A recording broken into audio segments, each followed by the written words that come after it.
Hello दोस्तों, नमस्कार, राधे राधे, जय माता दी, हर हर महादेव। मैं सुमन यादव स्वागत करती हूँ आप सबका अपने यूट्यूब चैनल में।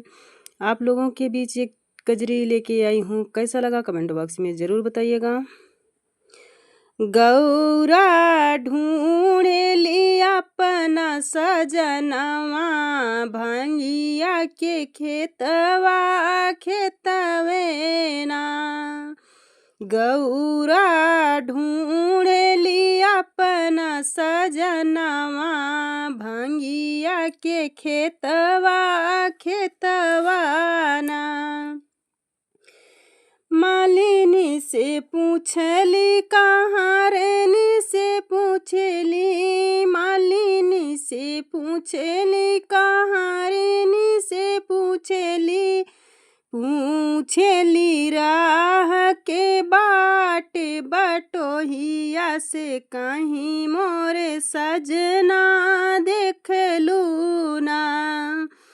पूछली रहिया के बाट बटोहिया से, कहीं मोरा सजना देख लू ना। पिया मोर गईले तोड़ धतुरवा, नाही अबै घरवा में आइले ना। पिया मोर गईले तोड़ धतुरवा, नाही अबै घरवा में आइले ना। भाई आवाज़ हमारी थोड़ी ख़राब है जुकाम की वजह से। गौरा ढूंढेली अपना सजनवा, भांगिया के खेतवा खेतवा ना।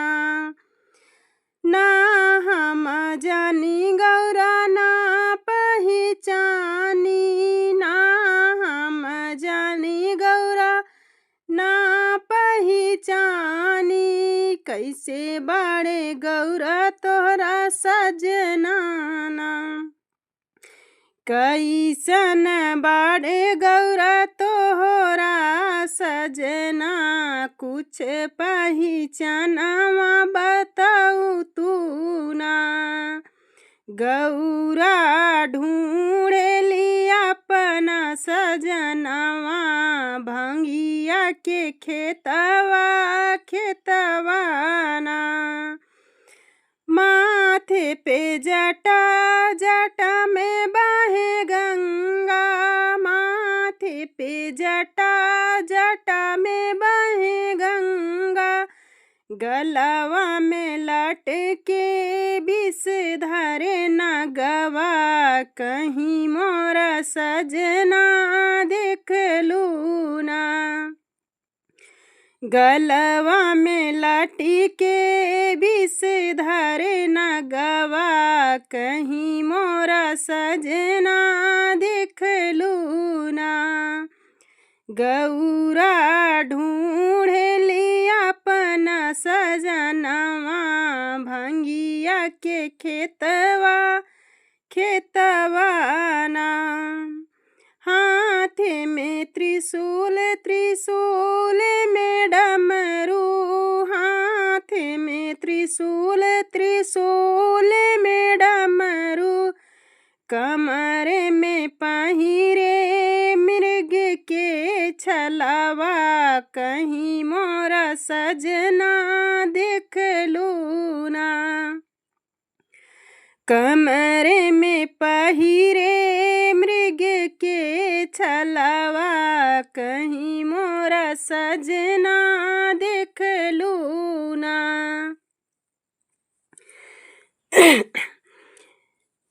गौरा ढूंढेली अपना सजनवा, भांगिया के खेतवा खेतवा ना।